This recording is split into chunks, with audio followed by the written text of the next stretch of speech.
Breathe! Marcus slammed his fists into her chest. Once, twice, 3 times. The woman's body jerked. Water poured from her mouth. She wasn't breathing. "Don't you die on me!" He tilted her head back, pinched her nose, and blew air into her lungs. Rain hammered his back. Thunder cracked overhead. His hands were shaking. She had no pulse. Marcus had $52 in his wallet. A 7-year-old daughter waiting at home. A life that was already falling apart. And now he was kneeling in a flooded Texas ditch at midnight, trying to resurrect a stranger. He didn't know her name. He didn't know she was worth $2 billion. He didn't know that saving her would destroy everything he had left. Subscribe and comment what city you're watching from. Come on! Marcus pumped her chest again. His arms burned. His lungs screamed for air. The woman was dead. She had to be dead. Nobody survives this much blood loss, this much time underwater, this much... She coughed. Water exploded from her throat. Her body convulsed. Her eyes flew open for one terrifying second. Wild, unseeing, full of pure animal fear. And then rolled back into her head. But she was breathing. "That's it," Marcus gasped. "That's it. Stay with me." He scooped her up and staggered toward his truck. She weighed nothing. Her head lolled against his chest. Blood from her scalp wound ran down his arm, mixing with the rain. 60 seconds ago, Marcus Webb had been ready to give up on everything. Now he was running. "Daddy, I'm hungry." Those 3 words hit Marcus harder than any punch he'd ever taken. He looked at his daughter Hope, 7 years old, sitting at the kitchen table with her homework spread in front of her. She wasn't complaining. She never complained. That's what killed him. "I know, baby girl." Marcus opened the refrigerator. Half a carton of eggs, some leftover rice, a bottle of ketchup. "How about I make you some scrambled eggs?" "We had eggs yesterday." "Eggs are good for you. Protein." Hope didn't argue. She just nodded and went back to her homework. Marcus cracked 3 eggs into a pan and tried not to think about the empty cabinets, the overdue electric bill, the $52 in his wallet that had to last until Friday. His phone buzzed. Unknown number. "Webb's Auto." "Mr. Webb?" The voice was tight, rushed. "My name is Richardson. My BMW broke down on Route 14. I need someone now. I'll pay triple your rate." Triple rate? That could be $200. Maybe $250 if the repair was complicated. "Route 14's 20 miles out," Marcus said, "and there's a bad storm coming." "I know. I'll pay cash. Please. I have a flight to catch. Life or death." Marcus looked at Hope, at the eggs sizzling in the pan, at the stack of bills on the counter he'd been ignoring for weeks. "I'll be there in 40 minutes. "You're going out? Now?" Mrs. Patterson stood in the doorway, her gray hair wrapped in a scarf, her eyes full of the same worry Marcus saw every time he looked in the mirror. "Got a job. Triple rate." Marcus grabbed his jacket. "Should be back by midnight." "Marcus, that storm." "I know. The news says it's going to be bad. Flash flood warnings all over the county." "I know, Mrs. Patterson." She grabbed his arm. 73 years old, but her grip was still strong. "That little girl needs her father alive." Marcus met her eyes. "That little girl needs to eat." He pulled away and walked to his truck. The first drops of rain hit his windshield before he reached the end of the street. By the time Marcus hit Route 14, the storm had turned biblical. Rain hammered his truck so hard he could barely see the road. Lightning split the sky every few seconds. The wind rocked his vehicle like it was made of paper. He should turn back. He knew he should turn back. But $200 was groceries for a month. $200 was Hope's school supplies. $200 was one less night lying awake, wondering how he was going to keep his daughter fed. He kept driving. Mile marker 12. Mile marker 15. Mile marker 18. The spot Richardson had described was just ahead. An old barn on the left, a dead oak tree on the right. "You can't miss it," the man had said. Marcus saw the barn, saw the tree. No BMW. He pulled over and killed the engine, sat there in the darkness, rain pounding the roof, and felt something inside him crack. No car, no client, no $200. Just another lie, another disappointment, another kick in the teeth from a universe that seemed to have a personal vendetta against Marcus Webb. He pulled out his phone. No signal. Son of a bitch! He slammed his palm against the steering wheel. Once, twice, 3 times. $52. That's all he had. That's all that stood between his daughter and hunger. And he'd just wasted 2 hours and a quarter tank of gas chasing a ghost. Marcus started his truck and began the long drive home. He almost missed her. The lightning flash was brief, half a second, maybe less. But in that half second, Marcus saw something that didn't belong. A shape, pale against the dark water filling the roadside ditch. His foot hit the brake before his brain finished processing.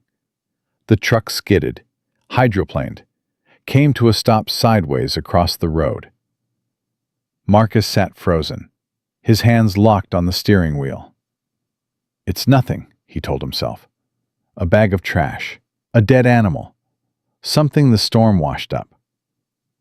Lightning flashed again, and Marcus saw the hand, pale fingers reaching up from the water. A woman's hand, motionless. Jesus Christ!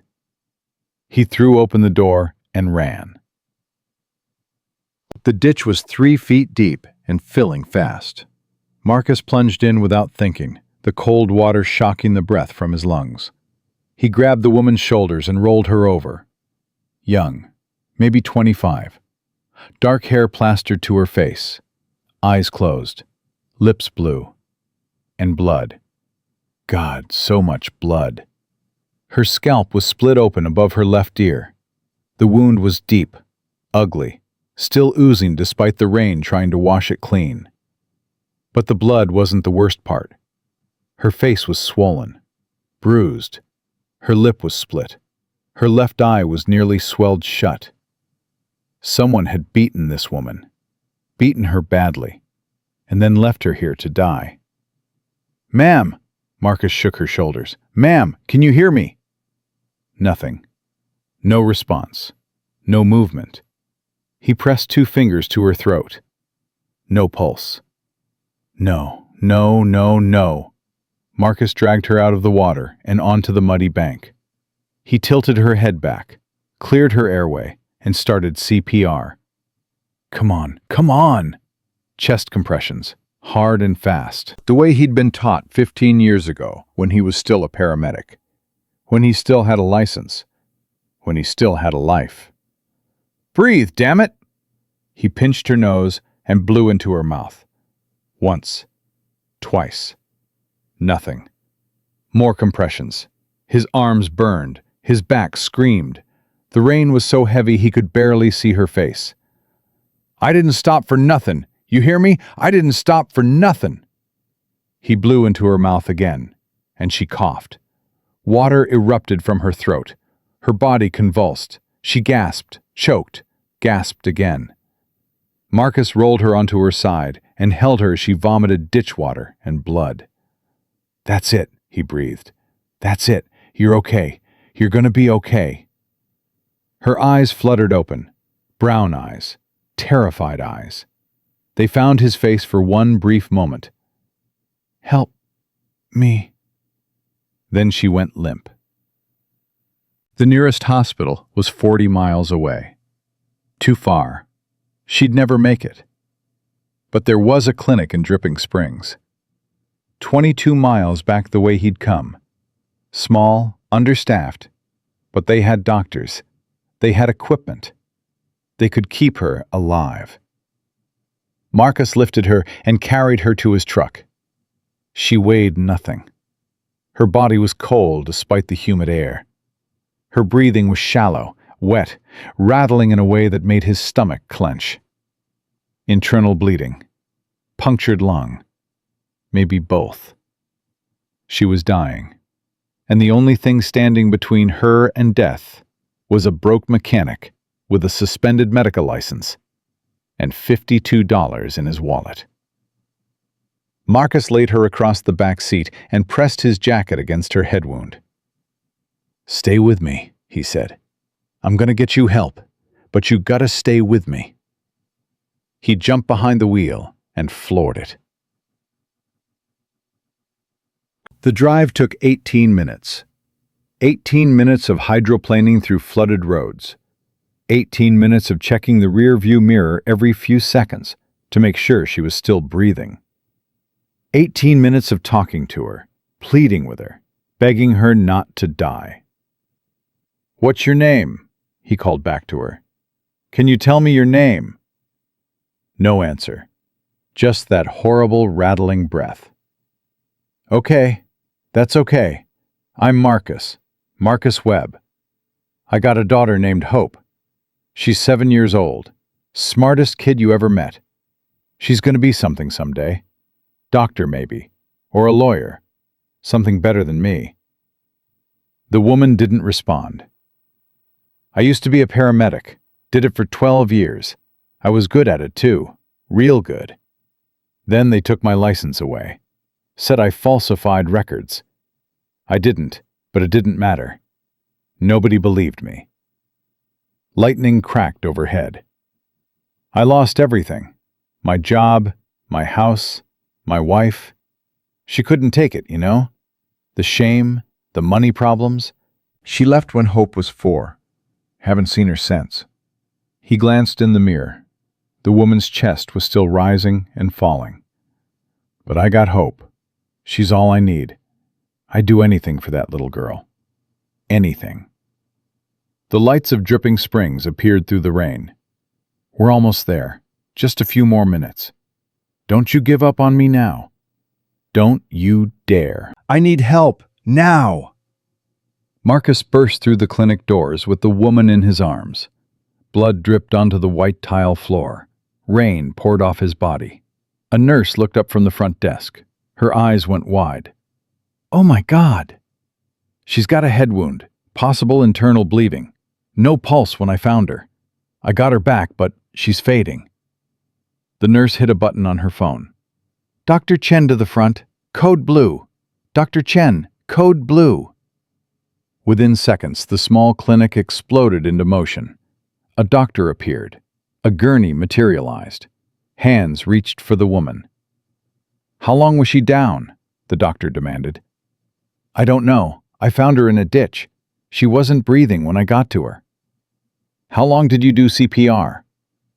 2 minutes, maybe 3. The doctor's eyes flickered to Marcus, took in the oil-stained jumpsuit, the calloused hands, the desperate expression. "Are you trained?" "Former paramedic, 12 years. Something shifted in the doctor's face. Respect, maybe. Or surprise. "You saved her life." "She's not saved yet." The doctor nodded grimly and wheeled the gurney toward the back. "Wait!" Marcus called. "Will she—" The double doors swung shut, and Marcus was alone. He stood in the middle of the waiting room, dripping water and blood onto the floor, and realized he didn't know what to do next. Go home. That's what he should do. Hope was waiting. Mrs. Patterson was probably worried sick. He had no connection to this woman, no reason to stay. But he couldn't make himself leave, so he sat down in a plastic chair and put his head in his hands. The clock on the wall said 11:47 p.m. At 12:30, a police officer arrived. Young guy. Couldn't have been more than 25. He sat across from Marcus with a notepad and a serious expression. "I'm Officer Daniels. Can you tell me what happened?" Marcus told him everything. The fake call, the empty road, the lightning flash that caught his eye. "He didn't see anyone else? No other vehicles?" "Nobody. Just her." "And you don't know who she is?" "Never seen her before in my life." The officer wrote something in his notepad. "The doctor says someone beat her pretty bad before dumping her. You have any idea who might have done that?" Marcus shook his head. "I just found her, man. That's all I know." Officer Daniels studied him for a long moment. "You know, most people would have kept driving, especially on a night like this." Marcus didn't answer. "Why'd you stop?" The question hung in the air. Marcus thought about hope, about his father, about the man he used to be and the man he'd become. "Because she needed help," he finally said. "And I was there." The officer nodded slowly. "We'll be in touch." He left. Marcus went back to waiting. At 2:15 a.m., the nurse brought him coffee. "You should go home," she said gently. "Get some rest.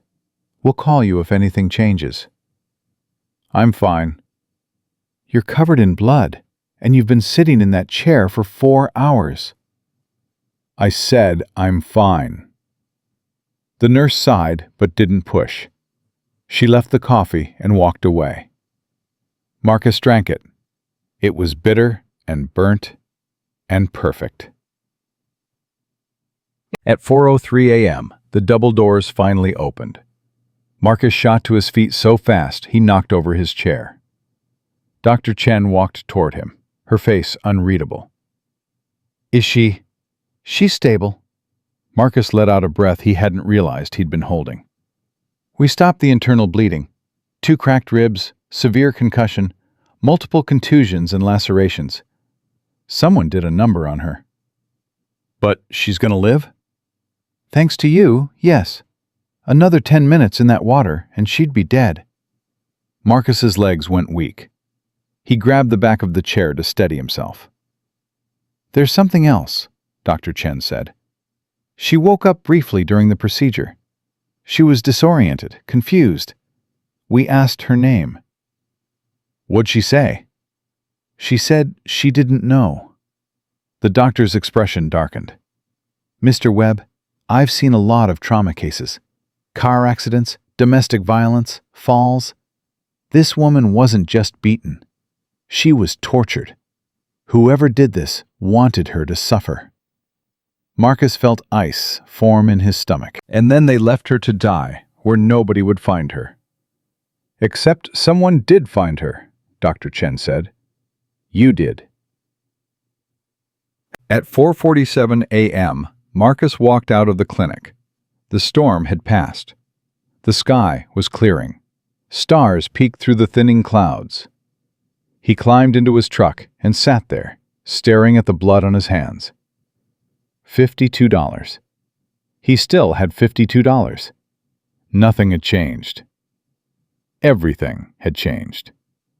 He started the engine and drove home to his daughter. The woman in that clinic bed had no name, no memory, no one looking for her. But Marcus didn't know that someone was looking. Powerful people. Dangerous people. People who had paid a lot of money to make sure she never woke up. And now that she had, they would come to finish the job. Marcus pulled into his driveway just as the sun broke over the horizon. Hope was waiting on the porch. "Daddy!" She ran to him, threw her arms around his waist, buried her face in his chest. Marcus held her tight and watched the sun rise. He didn't know it yet, but the storm was just beginning.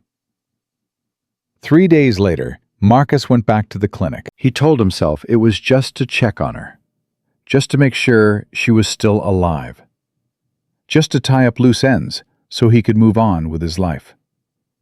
He was lying. The truth was, he hadn't stopped thinking about her. Every time he closed his eyes, he saw her face in that ditch. Every time it rained, he heard her voice whispering, "Help me," through blue lips. She had become a splinter in his mind. He couldn't dig her out. "Mr. Webb," Dr. Chen met him in the hallway, her expression troubled. "I was hoping you'd come back." "How is she?" "Physically? Improving. The swelling in her brain has gone down. Her ribs are healing. She's awake and alert." "But?" Dr. Chen hesitated. "She doesn't remember anything. Not her name, not where she came from, not what happened to her. We've run every test we can, and there's no physical reason for the memory loss. It's psychological. Trauma-induced amnesia." Marcus absorbed this. "So she's got no idea who she is?"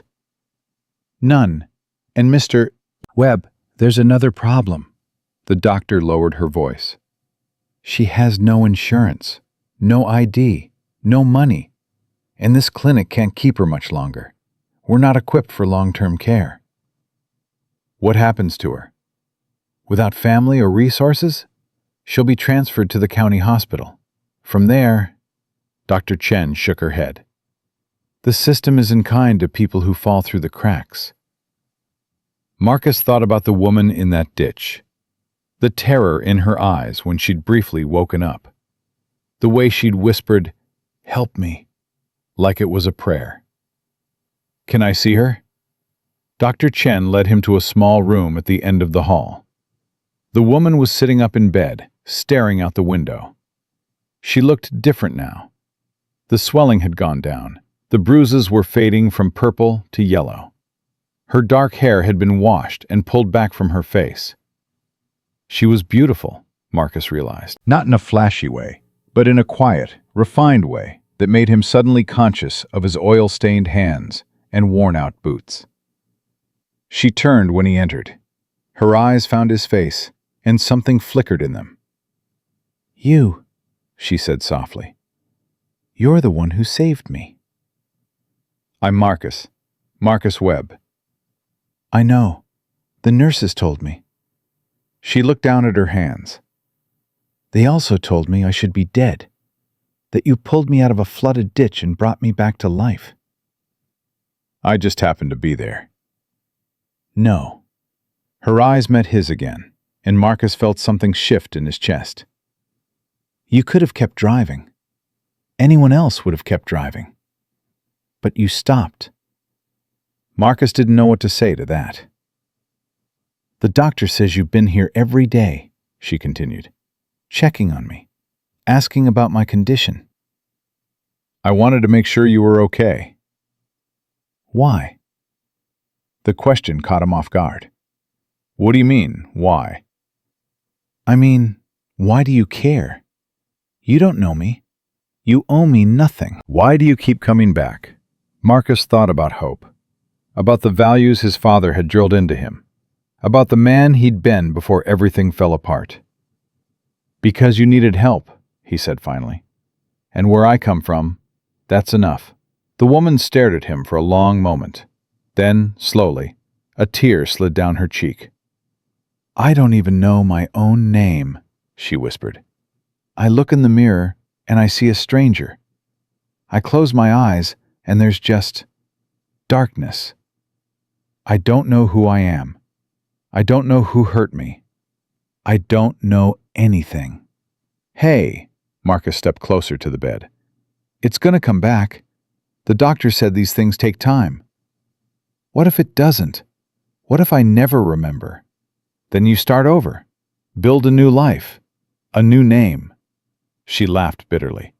"With what? I have nothing. No money, no clothes, no identity.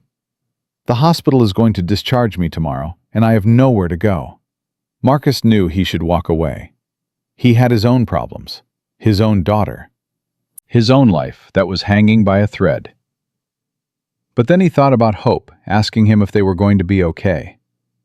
And he thought about his father, who had never once walked past someone in need. "You got somewhere to go," Marcus heard himself say. The woman looked at him. "My place isn't much. Apartment behind my shop. But it's warm and it's dry, and nobody'll bother you there." "You don't even know me." "I know you needed help. That's enough." More tears now, streaming down her face. "Why are you doing this?" "Because somebody should." She reached out and took his hand. Her fingers were soft, delicate. The hands of someone who had never done hard labor in her life.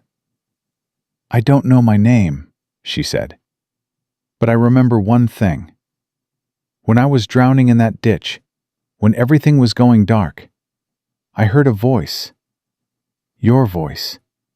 You said, 'Don't you die on me.' And I thought, I don't want to die. I want to live. You gave me that." Marcus squeezed her hand. "We need something to call you," he said. She thought for a moment. "Elena. I don't know why, but Elena feels right." "Elena it is." He helped her stand. She was weak, unsteady, but she didn't let go of his hand. "Marcus?" "Yeah?" "Thank you.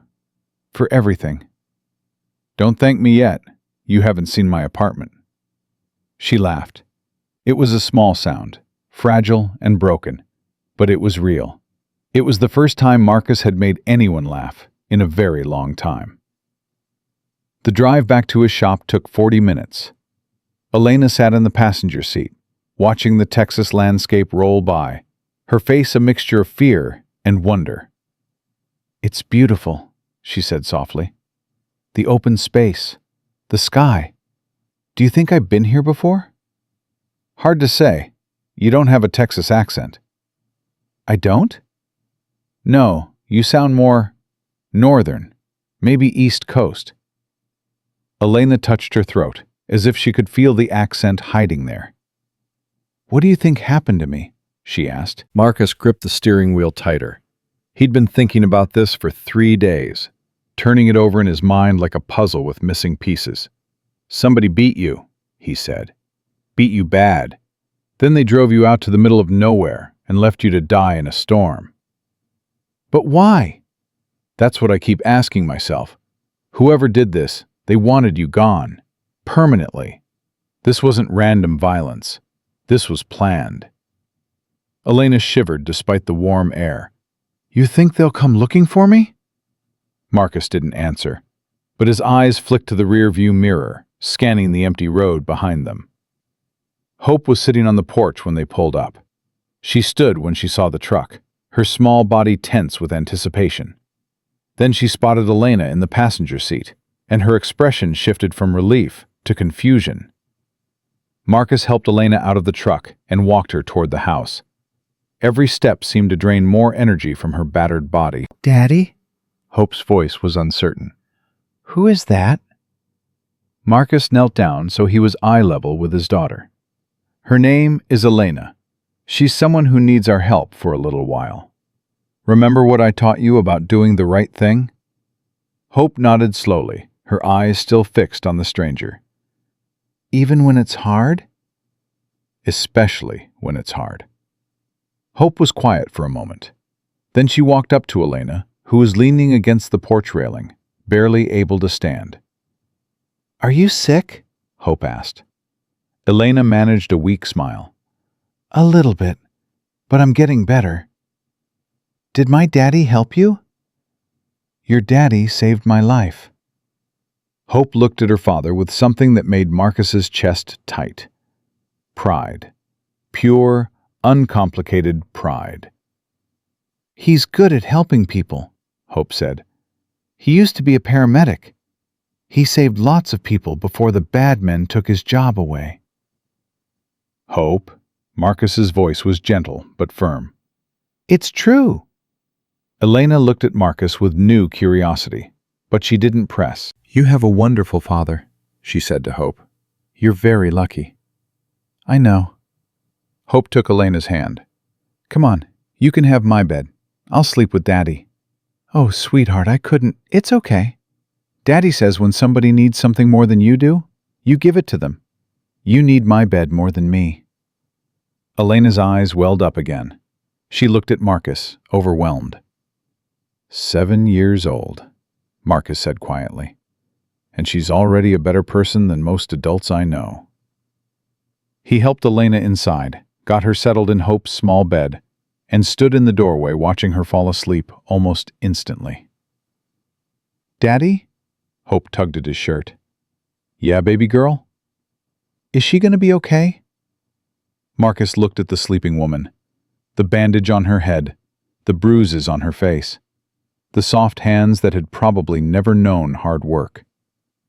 I don't know, he admitted, but we're going to try our best to help her. That's all we can do. Hope nodded solemnly. Daddy? Yeah? I'm glad you stopped. Marcus pulled his daughter into his arms and held her tight. Me too, baby. Me too. The first week was the hardest. Elena slept most of the time, her body desperately trying to heal itself. When she was awake, she was confused, disoriented, sometimes crying without knowing why. Marcus took care of her the way he took care of his truck engines, methodically, patiently, one problem at a time. He changed her bandages when they needed changing. He made sure she ate, even when she said she wasn't hungry. He sat with her when the nightmares came, talking to her in a low, steady voice until the terror passed. You don't have to do this, Elena said one night, her face still wet with tears from another nightmare. You have a daughter, a business, your own problems. Everybody's got problems, Marcus said. Doesn't mean we stop helping each other. But I'm a stranger. You don't owe me anything. You're not a stranger. You're Elena. And you're sleeping in my daughter's bed, eating my food, and wearing my dead wife's clothes. He paused. That makes you family. Elena stared at him. Your wife died? Marcus's jaw tightened. She left, when Hope was 4. Things got hard after I lost my license, and He shook his head. She couldn't handle it, so she left. I'm sorry. Don't be. Losing her was the best thing that ever happened to me. Made me realize what I was really fighting for, and it wasn't her. Hope. Hope. Marcus smiled, the first real smile Elena had seen from him. That little girl is everything. The only reason I get up in the morning. The only reason I keep going when everything else is falling apart. Elena was quiet for a moment. You're a good man, Marcus Webb. I'm a broke mechanic with a suspended license and $52 to his name. You're a good man. The money doesn't matter. The license doesn't matter. What matters is what you do when nobody's watching. And you stopped for a stranger in a storm. Marcus didn't know what to say. So he just sat there in the darkness, watching over her until she fell asleep. By the second week, Elena was strong enough to move around. She insisted on helping with whatever she could. Washing dishes, folding laundry. Simple things that exhausted her but made her feel useful. You don't have to do all this, Marcus told her. Yes, I do. Elena's voice was firm. You've given me everything. Let me give something back. So Marcus let her help. And that's when he started noticing things. Elena didn't know how to do laundry. She stood in front of the machine like it was an alien artifact, completely bewildered until Hope showed her how it worked. She didn't know how to cook. The first time she tried to make eggs, she nearly burned the kitchen down. She held tools like they were foreign objects. When Marcus asked her to hand him a wrench, she picked up a screwdriver instead. But she could read financial documents like they were children's books. When Marcus showed her the pile of overdue bills on his counter, she sorted through them in minutes, prioritizing by interest rate and suggesting payment strategies he never would have thought of. She spoke French. Marcus discovered this when Hope came home with a French homework assignment, and Elena helped her with perfect pronunciation. "Where did you learn that?" Marcus asked. Elena froze. I don't know. It just came out." She had the hands of a princess and the mind of a banker. Whatever Elena's past was, Marcus realized, it wasn't anything like his. The black sedan appeared on a Tuesday afternoon. Marcus was under a Ford F-150, replacing a transmission seal, when he heard the low rumble of an engine he didn't recognize. He rolled out from under the truck and squinted against the sun. A black sedan was moving slowly down the dirt road that ran past his shop. Tinted windows, out-of-state plates, the kind of car that had no business being in this part of Texas. It slowed as it passed the shop, paused, then kept moving, disappearing around a curve. Marcus's stomach went cold. He walked inside, wiping his hands on a rag, and found Elena helping Hope with her homework at the kitchen table. "Everything okay?" Elena asked, seeing his expression. "Fine, just thought I saw something." He didn't tell her about the sedan. But that night, after Hope and Elena were asleep, Marcus took his old hunting rifle out of the closet and sat by the window, watching the road. The sedan came back at 2 a.m.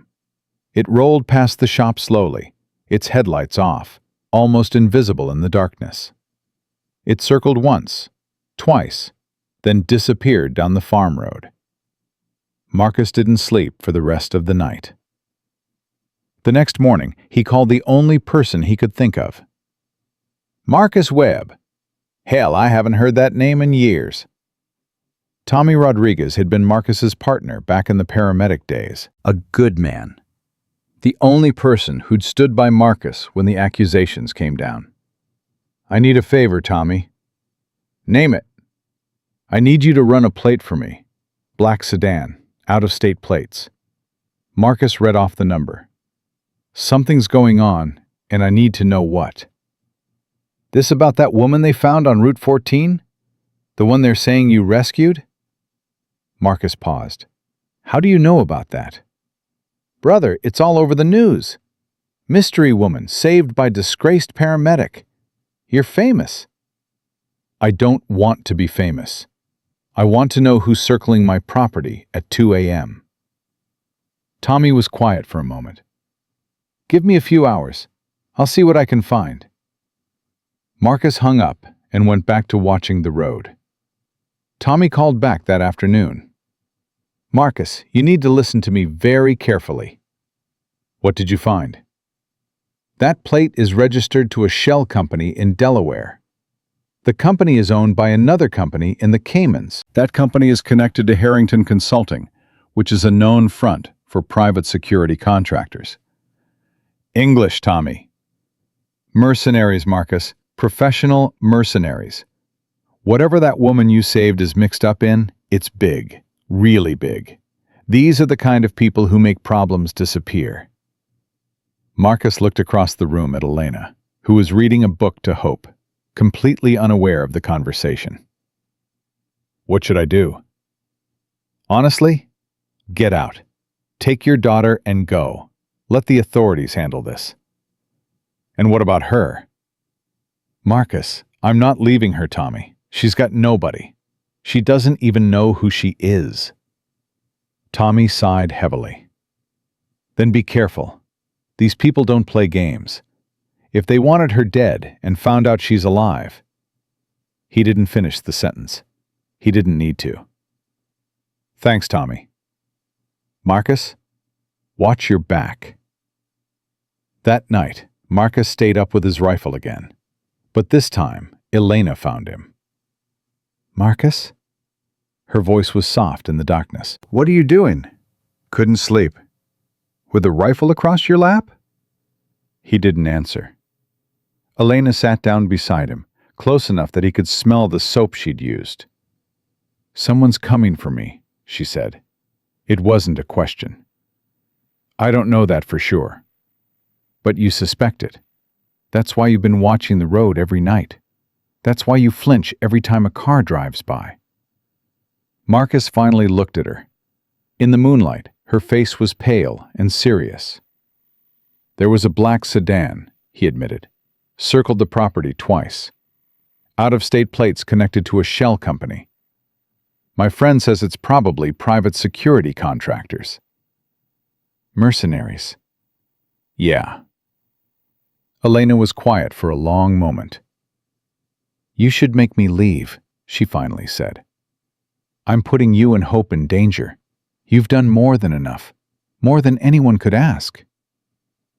I'm not making you do anything. Marcus. You don't have anywhere to go. You don't have any money. You don't even know who you are. If I kick you out, those men will find you within a day, and they'll finish what they started. That's not your problem. It is now. Elena turned to face him fully. Why? Why are you doing this? You owe me nothing. You have a daughter to protect. Why risk everything for a woman you pulled out of a ditch? Marcus thought about the question. Really thought about it. When I was 12 years old, he said slowly, my father took me to see his brother die. Uncle Ray had been sick for months. Cancer. The whole family had given up on him. But my father drove 8 hours every weekend to sit with him, to hold his hand, to make sure he didn't die alone. He paused, remembering. I asked him once why he did it, why he sacrificed so much for a man everyone else had abandoned. You know what he told me? Elena shook her head. He said, a man's character is what he does when nobody's watching. It's easy to be good when the whole world's looking. The real test is when you're alone in the dark, and nobody would blame you for walking away. Marcus met Elena's eyes. That's why. Because my daddy raised me to be a certain kind of man, and that man doesn't walk away.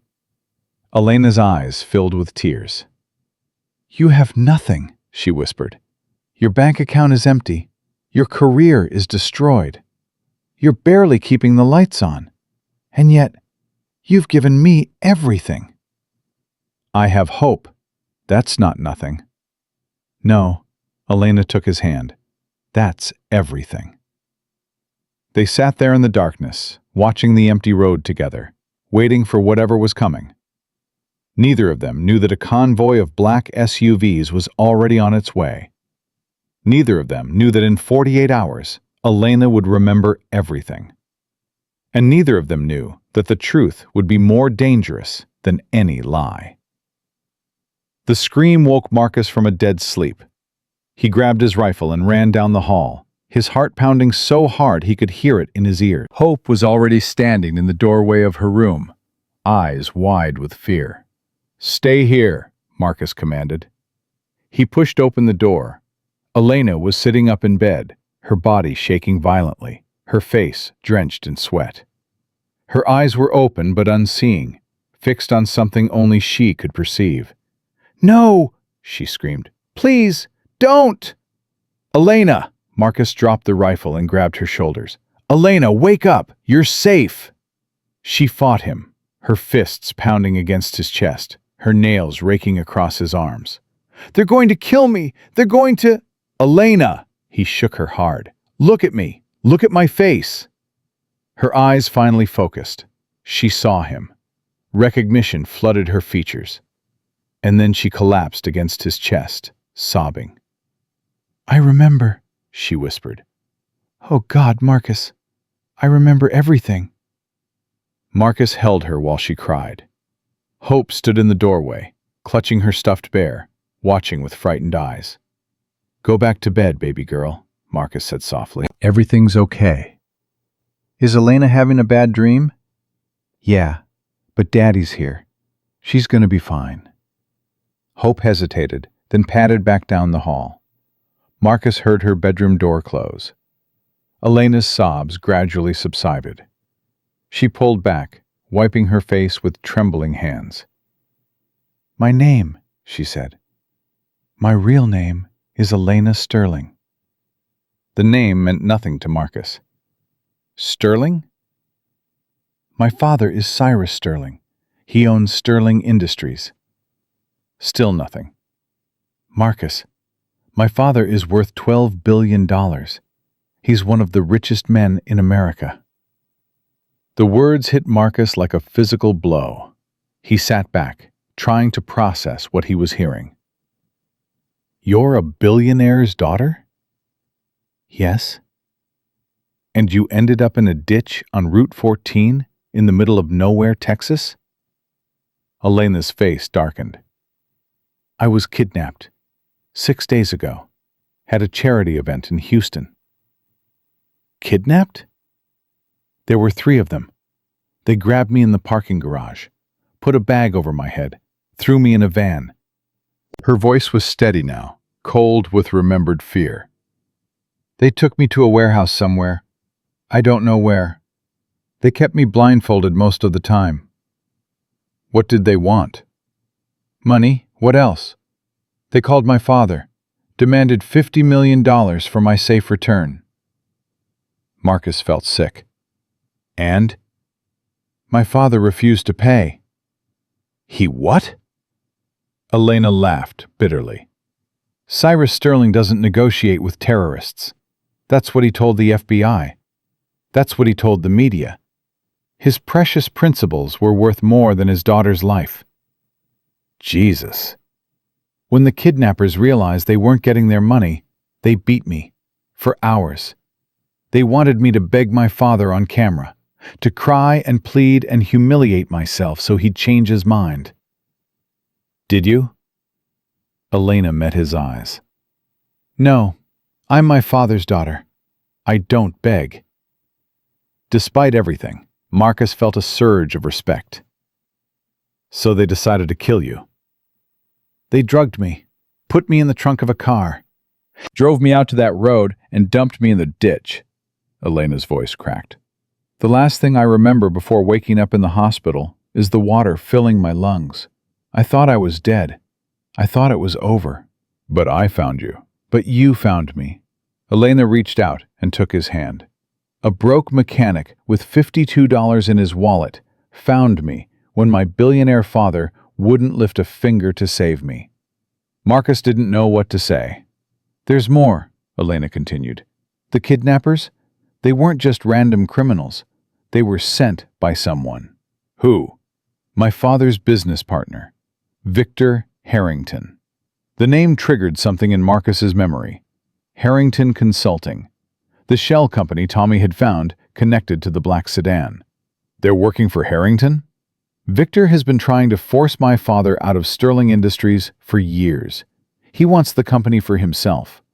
But as long as I'm alive, I inherit my father's shares when he dies. Victor needs me dead to complete his takeover. And your father doesn't know? My father doesn't want to know. He's been burying his head in the sand for years, pretending Victor is his friend and ally. Elena's voice turned bitter. Cyrus Sterling is a genius at making money. He's an idiot at everything else. Marcus stood up and walked to the window. The sky was still dark, but he could see the first hints of dawn on the horizon. The black sedan, he said. The men circling the property. They're Harrington's people. Yes, they must have found out I survived. They're coming to finish the job. Then we need to go to the police, the FBI, someone. Marcus! Elena's voice was sharp. Victor Harrington has people everywhere. Police, FBI, politicians. He's been building this network for decades. If we go to the authorities, we'll be dead within hours. So what do we do? Elena was quiet for a long moment. We call my father. The same father who refused to pay your ransom? He made a mistake, a terrible mistake. But he's still my father, and he's the only one with enough power to protect us from Victor. Marcus turned to face her. You trust him? No, but I don't have a choice. The phone call happened an hour later. Elena used Marcus's landline, an old rotary phone that was probably older than she was. Her hands shook as she dialed a number from memory. Sterling residence. This is Elena Sterling. I need to speak to my father. Now. Silence on the other end. Then, Miss Sterling, but you're... I'm alive. Put my father on the phone. More silence, then a click, and a new voice came on the line. Older, deeper, the voice of a man accustomed to giving orders. Elena? Hello, Father. My God. For the first time in Elena's memory, Cyrus Sterling sounded shaken. They told me you were dead. The FBI said they found blood at the warehouse. They said there was no way. I'm alive. No thanks to you. Elena, save it. I don't want your apologies. I don't want your excuses. I want your help. Anything. Name it. Victor Harrington arranged my kidnapping. He's been working against you for years. And right now, his men are circling the property where I'm hiding, getting ready to kill me and everyone who's helped me. Silence. Father? Victor? Cyrus's voice was barely a whisper. That's impossible. He's my partner, my friend. He's a snake who wants your company, and he's willing to murder your daughter to get it. More silence. Longer this time. Where are you? Elena looked at Marcus. He nodded. A small town outside Austin. I'm staying with a man who saved my life. His name is Marcus Webb. He pulled me out of a ditch and brought me back from the dead when you wouldn't pay a cent to get me home. Elena, just come. Bring security, real security, people you trust with your life. And come fast. I don't know how much time we have. She gave him the address and hung up. How long? Marcus asked. If he leaves immediately, 4 hours, maybe 5. And Harrington's men? Elena looked out the window at the empty road. Sooner. They came at noon. Marcus saw the dust cloud first. A convoy of vehicles moving fast down the farm road, headed straight for his property. Elena, take Hope and get in the bathroom. Lock the door. Don't come out until I say. Marcus, now! Elena grabbed Hope and ran. Marcus heard the bathroom door slam, the lock click into place. He grabbed his rifle and stepped onto the porch. 5 black SUVs rolled up the driveway and stopped in the semicircle around the house. Doors opened. Men in dark suits stepped out, their movements precise and coordinated. Military training. Marcus could see it in the way they moved, the way they positioned themselves to cover every angle. There were at least 15 of them.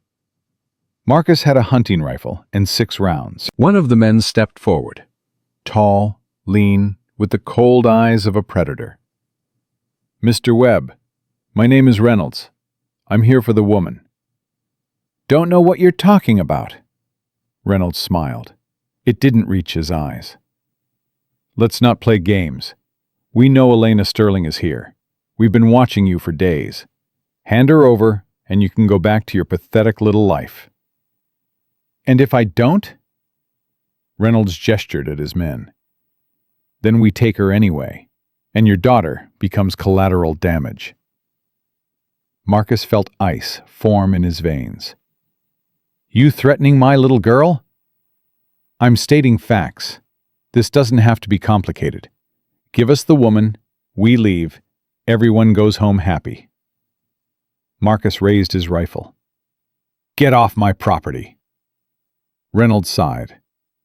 Mr. Webb, you're a single father with a dead-end job and $52 in the bank. Is this really the hill you want to die on? I said get off my property. Have it your way. Reynolds raised his hand, ready to give the signal, and then a new sound cut through the tension. Engines. Multiple engines, coming fast from the opposite direction. Everyone turned. A convoy of black vehicles was racing down the farm road. But these weren't SUVs. These were armored vehicles, military grade, with the Sterling Industries logo emblazoned on the sides. Reynolds' face went pale. Stand down, he shouted to his men. Stand down! But it was too late. The Sterling vehicles surrounded Harrington's men like wolves circling prey.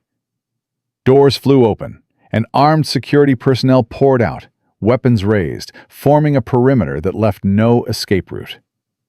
And from the lead vehicle stepped a man who didn't belong in this world. He was tall, silver-haired, dressed in a suit that probably cost more than Marcus's entire property. His face was carved from granite, but his eyes, those eyes burned with something Marcus recognized: the fury of a father.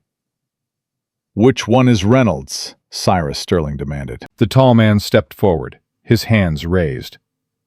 "Mr. Sterling, this is all a misunderstanding." "A misunderstanding?" Cyrus's voice was quiet, controlled, terrifying. "You tried to kill my daughter. You conspired with Victor Harrington to kidnap her, torture her, and leave her for dead in a ditch. That's not a misunderstanding. That's a declaration of war." "I was just following orders." "I don't care about your orders." Cyrus stepped closer, and Reynolds actually flinched. "I care about my daughter, and you are going to tell me everything. Every name, every location, every detail of Victor's plan. Or I will destroy you so completely that people will forget you ever existed." Reynolds looked around at the armed men surrounding him, at his own team, now disarmed and on their knees, at Marcus, still standing on the porch with his rifle raised. "I want immunity." "You'll get nothing." "Then I'm not talking." Cyrus smiled. It was the most frightening thing Marcus had ever seen. "You'll talk. Everyone talks eventually. Take him." Sterling's security men moved forward and seized Reynolds. He struggled briefly, then went limp, accepting his fate. "And the others?" one of the security men asked. "Hold them. The FBI will want to have a conversation." Cyrus turned toward the house. His eyes found Marcus on the porch. For a long moment, they just looked at each other. The billionaire and the mechanic. The father who had refused to pay, and the stranger who had paid everything. Then the bathroom door opened, and Elena walked out. "Daddy." Cyrus Sterling's mask cracked.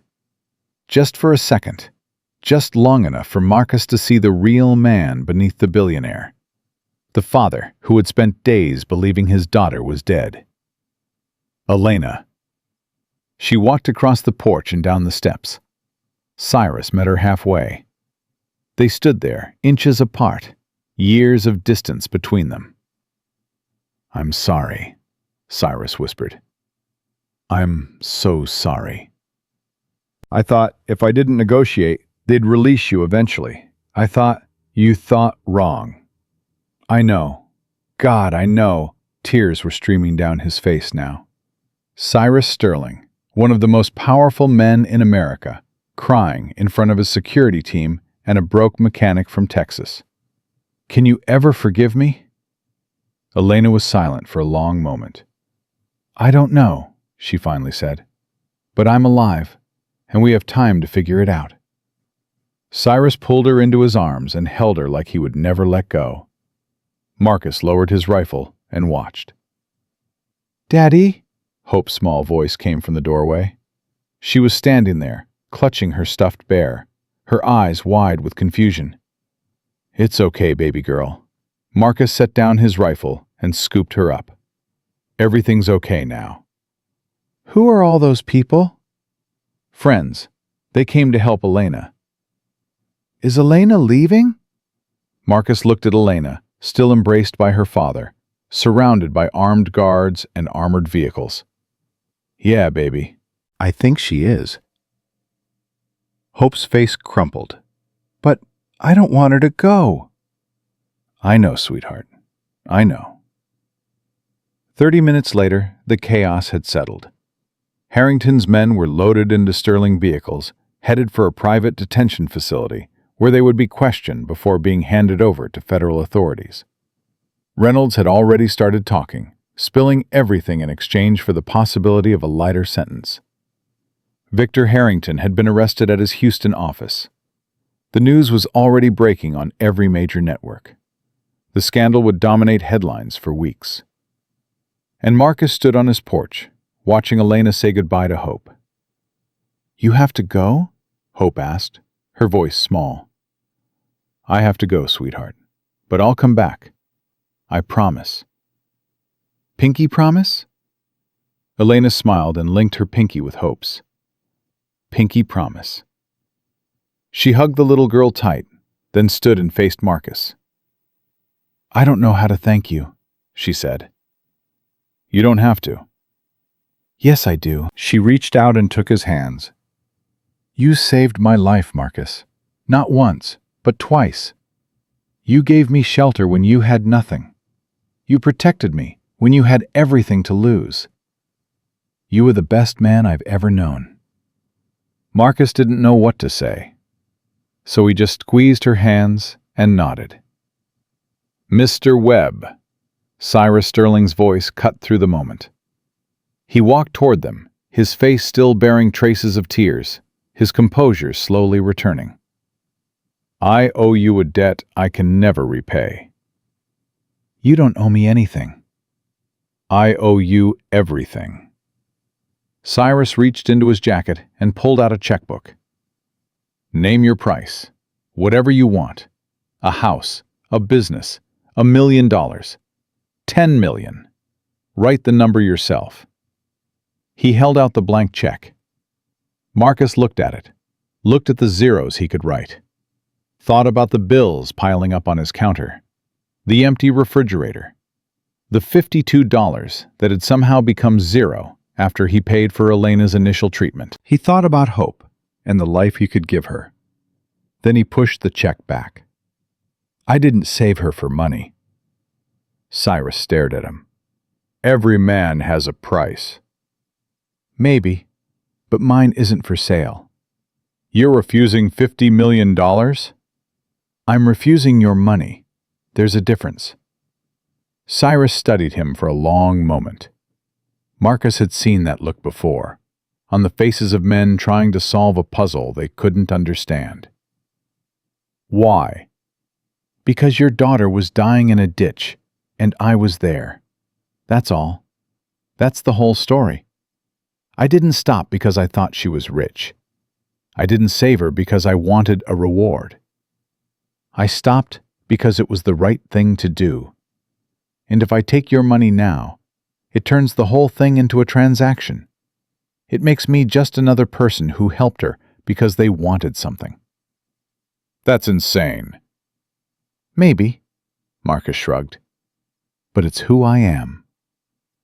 Cyrus slowly put the check back in his pocket. "You know," he said quietly, "I've met presidents, kings, the most powerful people in the world, and I don't think any of them would have done what you just did. Then maybe you've been meeting the wrong people." Cyrus actually laughed. A short, surprised sound, like he'd forgotten what laughter felt like. "Maybe I have."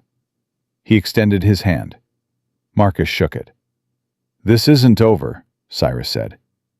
"I don't forget debts, and I always pay what I owe. I told you I know what you told me, and I respect it. But there are other ways to repay a debt besides money." He glanced at Elena, who was hugging Hope one more time. "You'll see." He walked back to his vehicle. Elena followed, pausing at the car door to look back at Marcus and Hope one last time.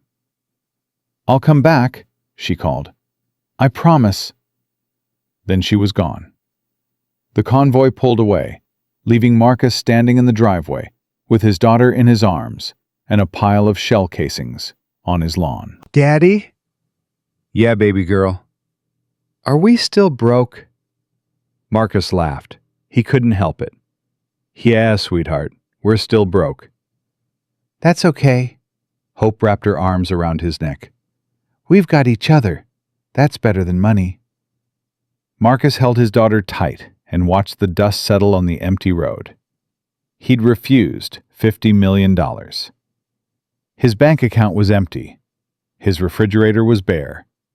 And somehow, Standing there in the fading afternoon light, Marcus Webb felt richer than he'd ever felt in his entire life.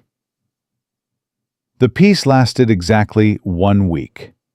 Marcus was under a Chevy Silverado, replacing a worn brake line, when he heard the television in the waiting room suddenly get louder.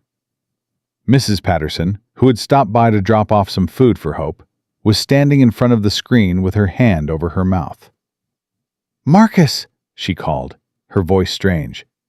"You need to see this." He slid out from under the truck and walked into the waiting room, wiping his hands on a rag. His own face was on the screen. "Questions are being raised about the so-called hero of Route 14, the news anchor was saying.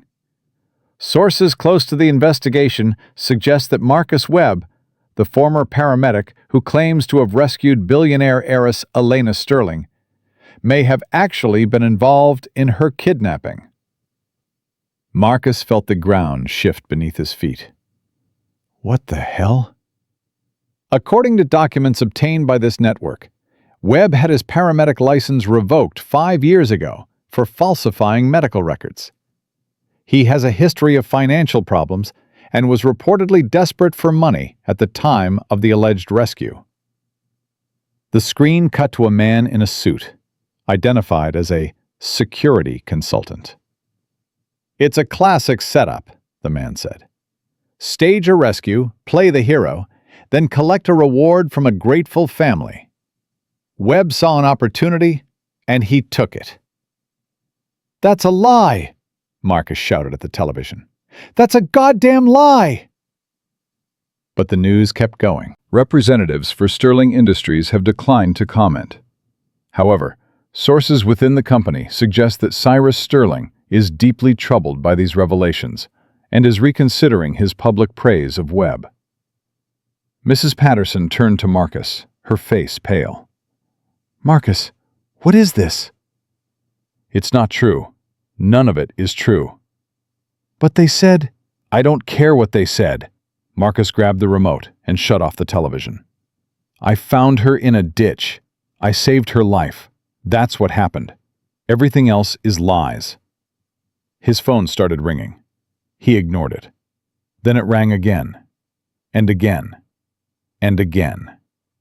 By the end of the day, Marcus had received 47 calls from reporters, 3 visits from news vans, and 1 very disturbing conversation with the local sheriff.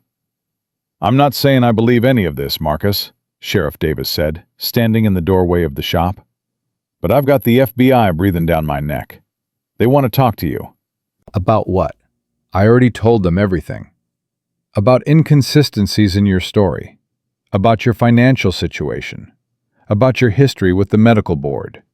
My history with the medical board was a setup. I was framed by a hospital administrator who wanted to cover up his own mistakes. I fought it for 2 years before I ran out of money." "I know. I was there, remember? I testified on your behalf." "Then why are you here asking me these questions?" Sheriff Davis sighed heavily. "Because somebody powerful is pushing this narrative. And when somebody powerful wants to destroy a man, they usually succeed." Marcus felt cold despite the Texas heat. "Harrington. That would be my guess. He's out on bail, fighting the charges.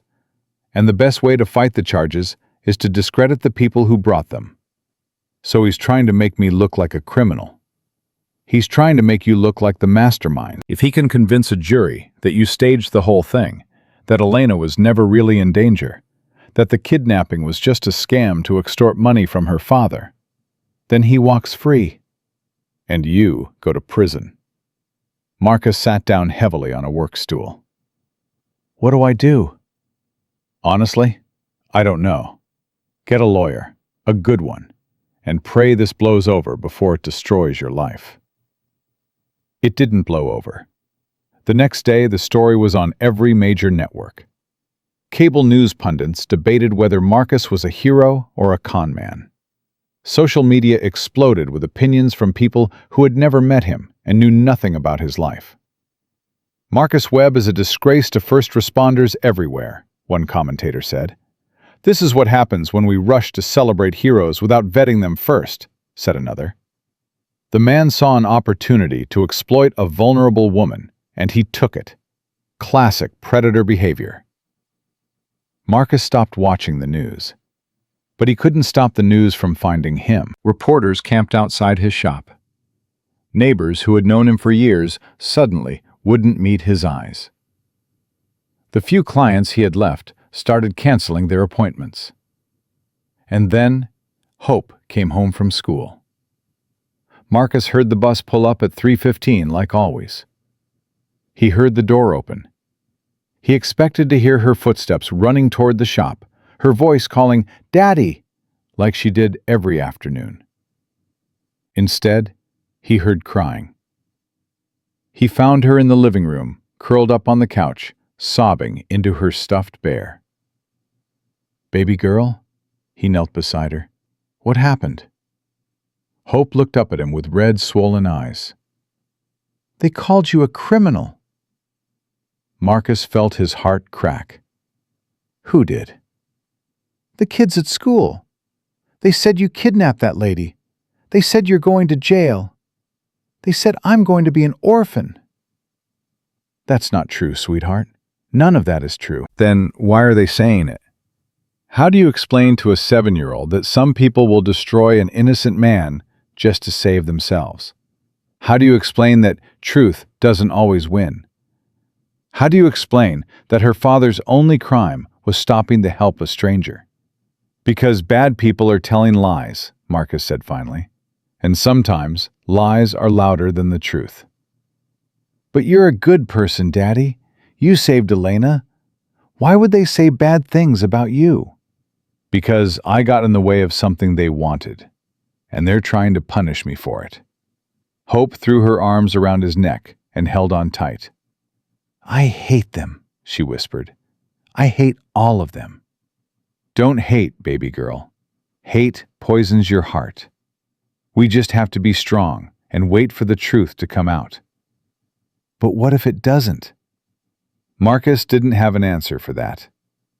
That night, after Hope was asleep, his phone rang. Elena.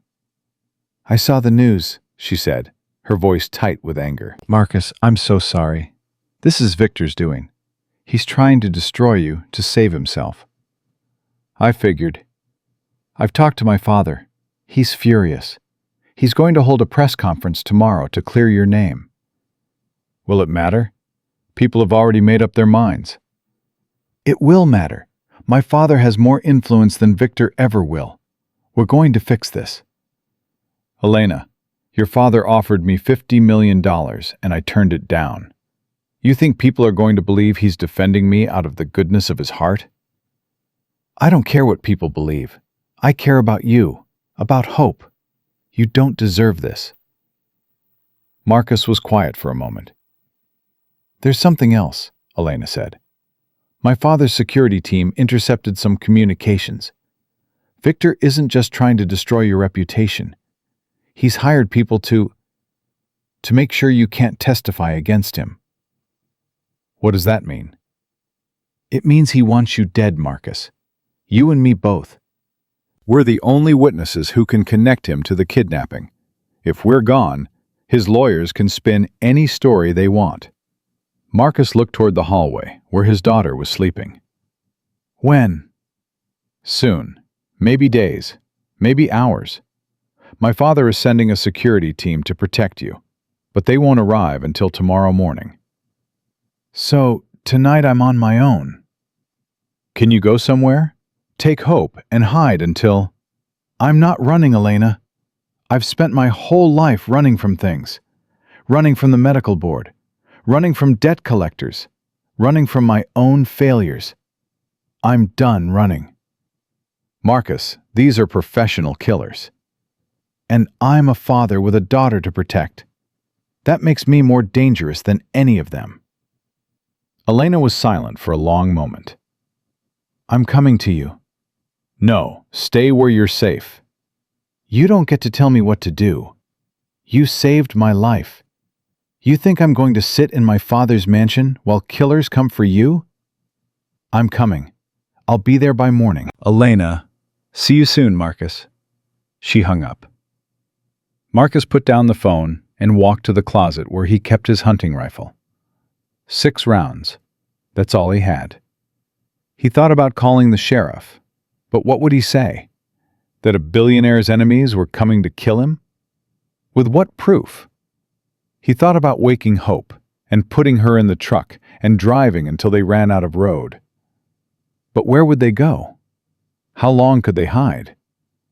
He thought about his father, who had faced down racism and poverty and every obstacle life could throw at him, and never once backed down. A man's character is what he does when nobody's watching. Marcus loaded his rifle and sat down by the window. Nobody was watching now. They came at 4 a.m. Marcus heard the engines first. Multiple vehicles, moving fast, headlights off. The kind of approach that meant they didn't want to be seen. He had already moved Hope to the bathroom, wrapped her in blankets, told her to stay quiet no matter what she heard. Daddy, I'm scared. I know, baby. I'm scared too. But I need you to be brave for me. Can you do that? Hope nodded, her eyes huge in the darkness. Whatever happens, whatever you hear, don't come out until I come get you. Promise me. I promise. He kissed her forehead and closed the bathroom door. Then he went to meet the men who had come to kill him. There were 3 vehicles, 8 men, maybe more. They moved with military precision, fanning out around the property, covering every exit. Marcus didn't wait for them to reach the door. He fired through the window. The shot caught the lead man in the shoulder, spinning him around. The others scattered, taking cover behind their vehicles. "Webb!" a voice shouted. "This doesn't have to be hard. Come out and we'll make it quick." Marcus answered with another shot that shattered a windshield. "Have it your way." Gunfire erupted. Bullets tore through the walls of his shop, splintering wood, shattering glass. Marcus dropped to the floor and crawled toward the back, glass cutting his hands and knees. He had 4 rounds left. They had enough ammunition to turn his home into Swiss cheese. He needed a new plan. The garage. His truck was in the garage, fully gassed, keys in the ignition. If he could get to it, if he could get Hope and make it to the road. Marcus fired 2 more shots to keep them pinned down, then ran for the bathroom. "Hope, we're leaving!" He scooped her up and sprinted through the connecting door into the garage. Behind him, he heard the front door being kicked in. Shouts. Footsteps. He threw open the truck door and shoved Hope inside. "Get down! Stay down!" He jumped behind the wheel and cranked the engine. The truck roared to life. Marcus slammed it into reverse just as the first gunman appeared in the doorway. The truck exploded backward through the garage door, sending splinters flying everywhere. Gunshots cracked. The back window shattered.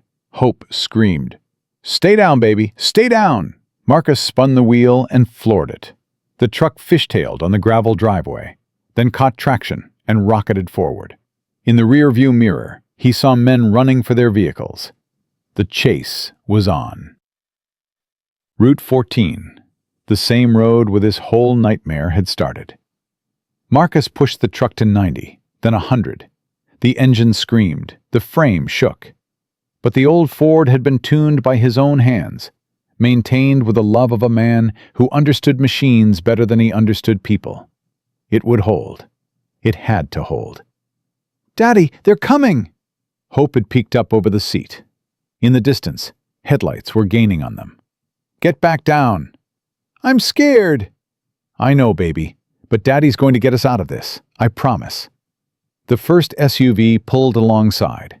The window rolled down. A gun barrel appeared. Marcus jerked the wheel hard, slamming his truck into the SUV. Metal screamed against metal. The SUV swerved, overcorrected, and went spinning off the road into a ditch. One down. But there were more coming. A second SUV pulled up on his other side. This one didn't bother with windows. The driver just rammed him, trying to force him off the road. Marcus felt the truck sliding toward the shoulder. Gravel sprayed. The wheels caught the edge of the pavement.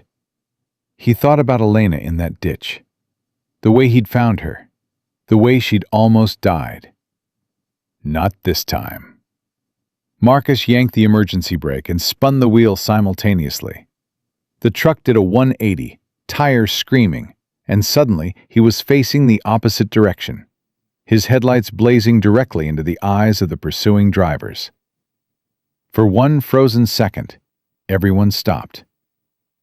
Then Marcus released the brake and accelerated directly toward them. The SUV drivers had two choices: hold course and die, or swerve and crash.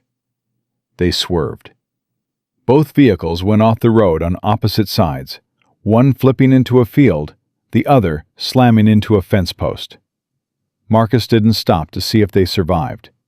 He spun the truck around again and kept driving. "Daddy, that was amazing!" Despite everything, Marcus felt a surge of pride. "Your old man still has a few tricks left."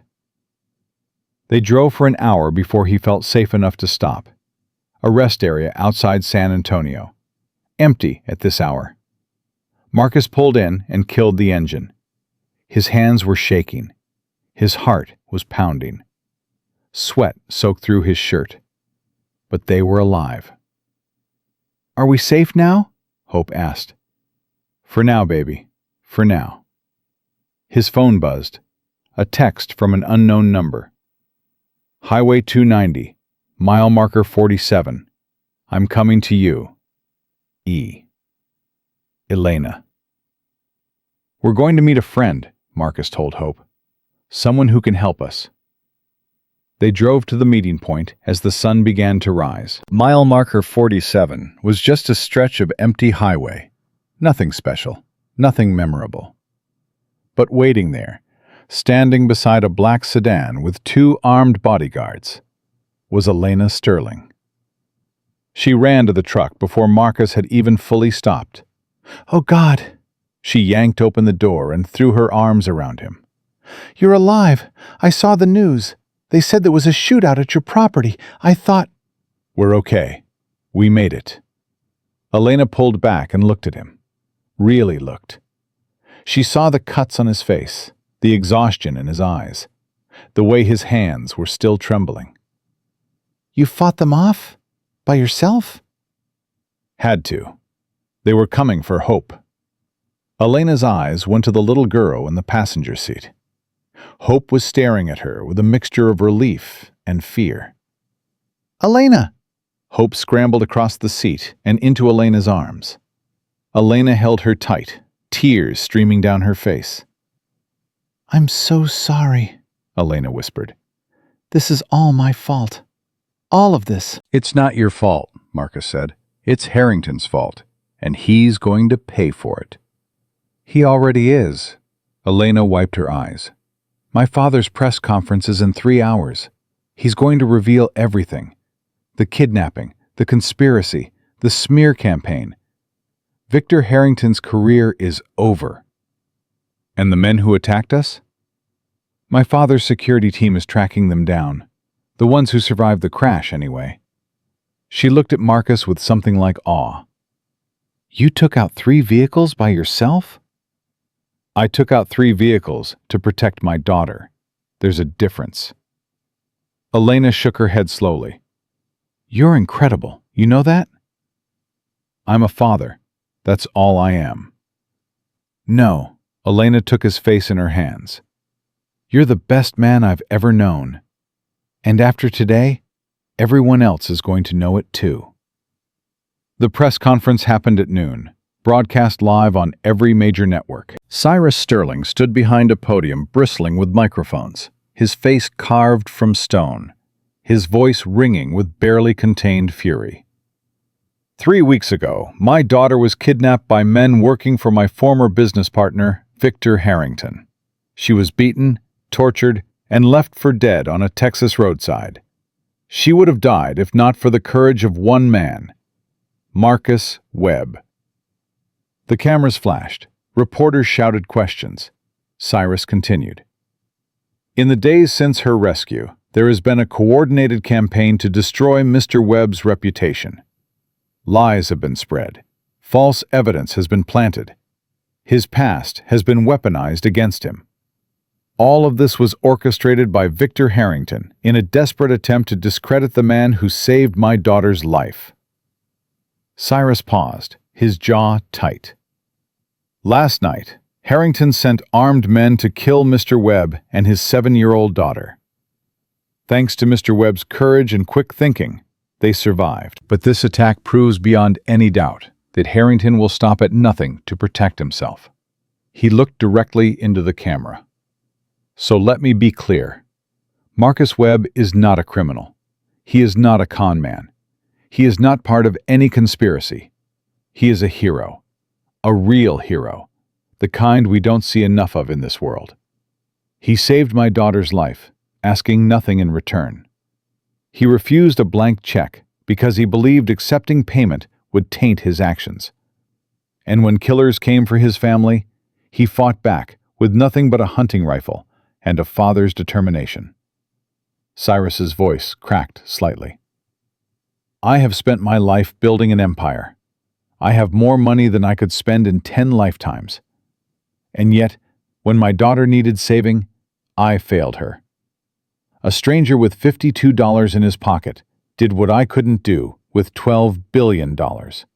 That stranger is Marcus Webb, and I will spend the rest of my life trying to be worthy of the example he has set. The press conference ended with Cyrus announcing that all charges against Harrington were being expanded to include attempted murder, conspiracy, and a dozen other felonies. Federal prosecutors had already opened a grand jury investigation. Harrington's lawyers were scrambling to negotiate a plea deal. It was over. Or at least, that part was over. Marcus watched the press conference from a hotel room in Houston. Hope asleep beside him. Elena sitting in a chair by the window. How do you feel? Elena asked. Tired. Relieved. Angry. He shook his head. I don't know. All of it at once.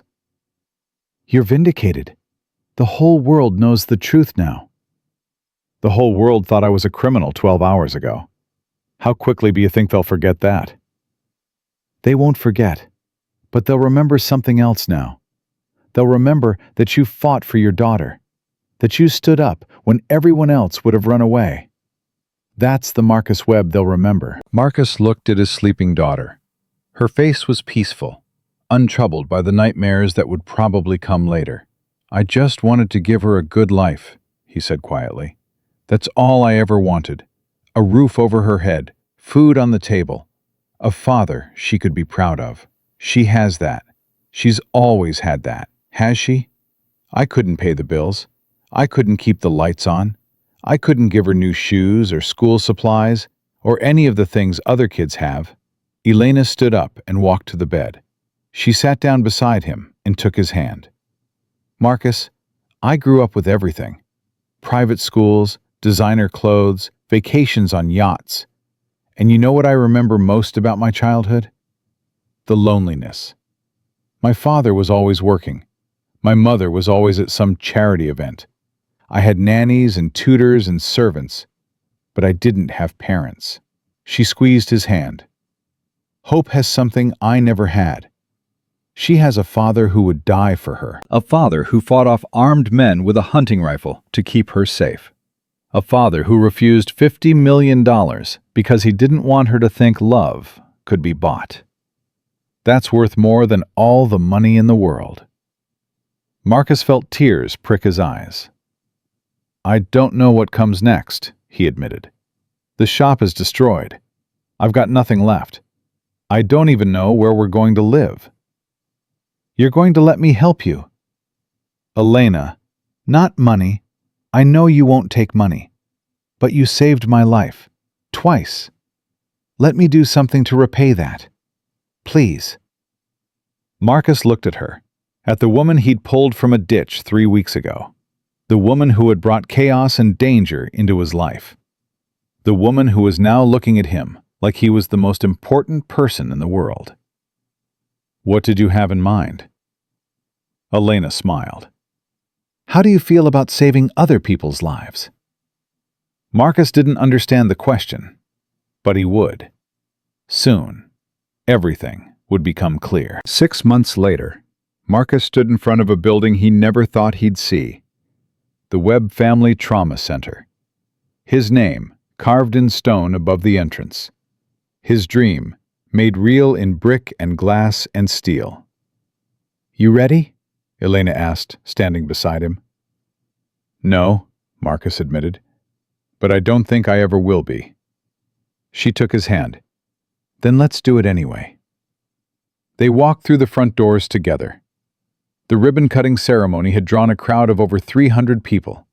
Reporters, politicians, medical professionals, and ordinary citizens who had heard about the clinic and wanted to see it for themselves. Cyrus Sterling was there, surrounded by his security team, looking uncomfortable in the Texas heat, but refusing to leave. Sheriff Davis was there, along with Mrs. Patterson and a dozen other neighbors who had known Marcus for years. And Tommy Rodriguez was there, Marcus's old partner, the man who had stood by him when everyone else had walked away. Look at you, Tommy said, pulling Marcus into a bear hug. From grease monkey to medical director. Never thought I'd see the day.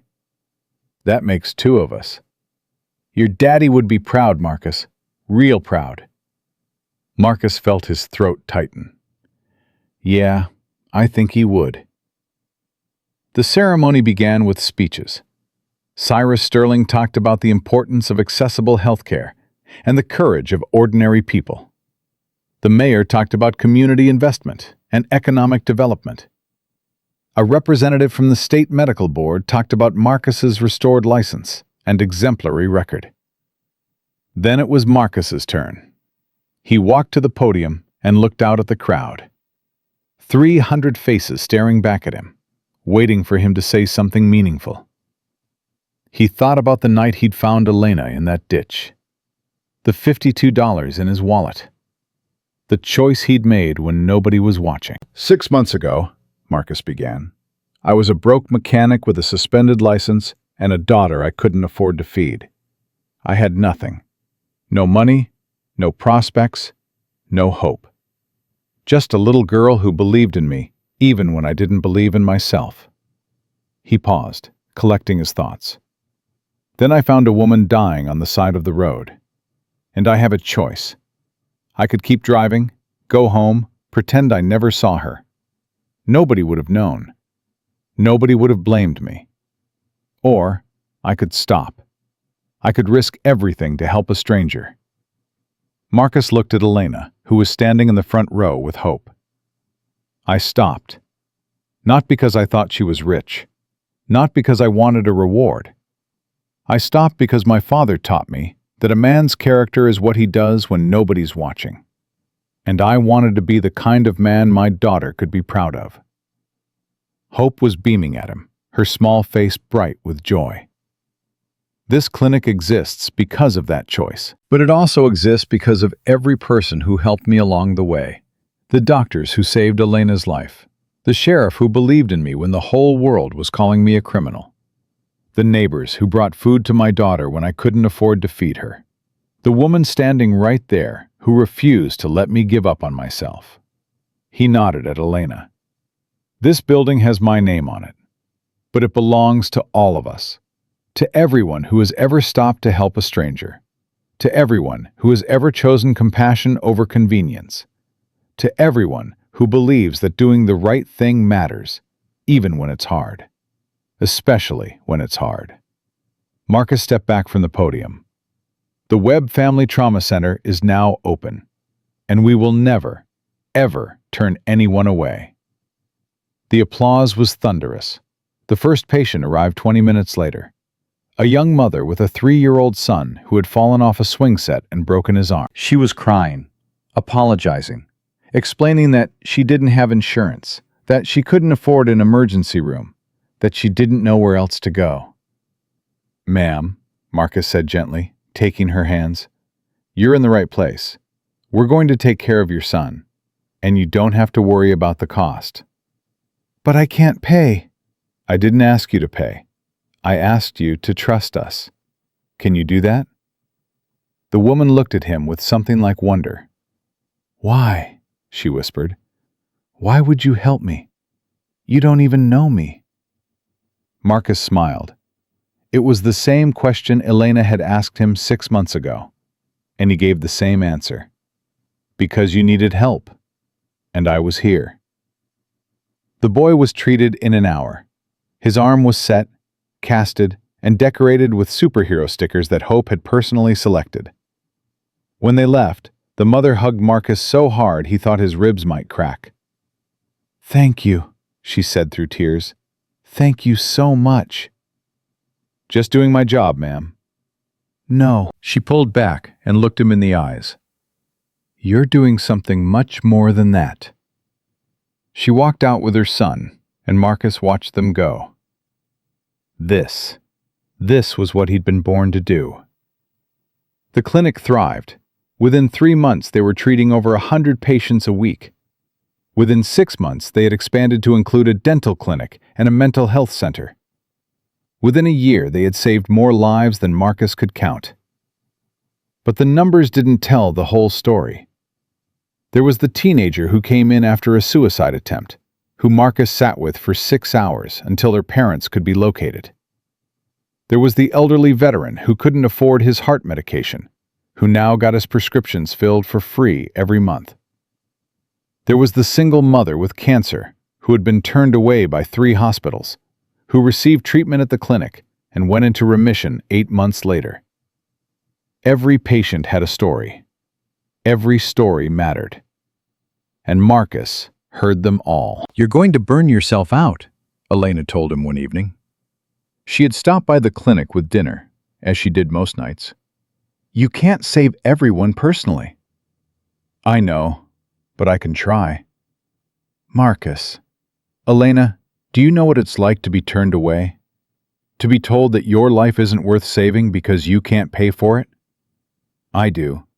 I've been there. I've sat in waiting rooms with my daughter, hoping and praying that someone would help us, knowing that they probably wouldn't." He set down his fork. Every person who walks through those doors is someone's mother, someone's father, someone's child. They deserve to be treated with dignity. They deserve to be helped. And as long as I'm breathing, that's exactly what's going to happen. Elena reached across the table and took his hand. "You're an amazing man, Marcus Webb." "I'm just a mechanic who got lucky." "No, you're a mechanic who made a choice. And that choice changed the world." Hope ran into the room, interrupting them. "Daddy, Elena, come look! There's a rainbow outside!" Marcus and Elena exchanged glances, then followed the little girl out the back door. The rainbow arced across the Texas sky, brilliant and perfect, painting the world in colors that seemed too bright to be real. "Make a wish, Daddy," Hope said. Marcus looked at his daughter, at Elena standing beside her, at the clinic behind him, full of people being helped and healed. "I don't need to make a wish, baby girl. Everything I ever wanted is right here." Hope frowned. "That's not how it works. You have to wish for something." Okay. Marcus closed his eyes and pretended to concentrate. "I wish that my daughter grows up to be half as amazing as she already is." "Daddy!" Hope giggled and punched his arm. "That's cheating." "Is not." "Is too." Elena laughed, and the sound was like music. For the first time in longer than he could remember, Marcus felt complete. Victor Harrington's trial began in the fall. Marcus was called as a witness. He sat in the courtroom, facing the man who had tried to kill him and his daughter, and told the truth.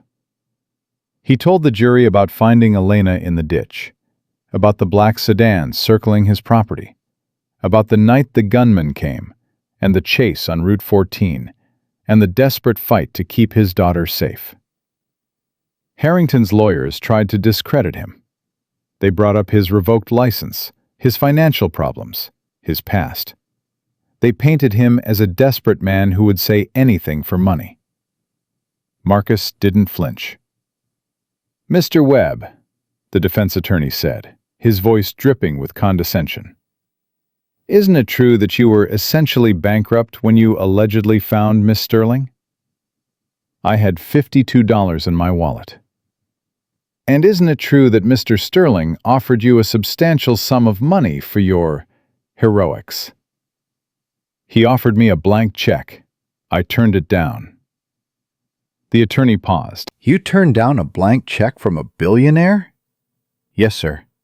"Why would anyone do that?" Marcus leaned forward and looked directly at Harrington. "Because I didn't save Elena for money. I saved her because she was dying, and I was there. That's what decent people do. Maybe you wouldn't understand that." The courtroom went silent. Harrington's face turned red with fury. His lawyers scrambled to object. The judge called for order, but the damage was done.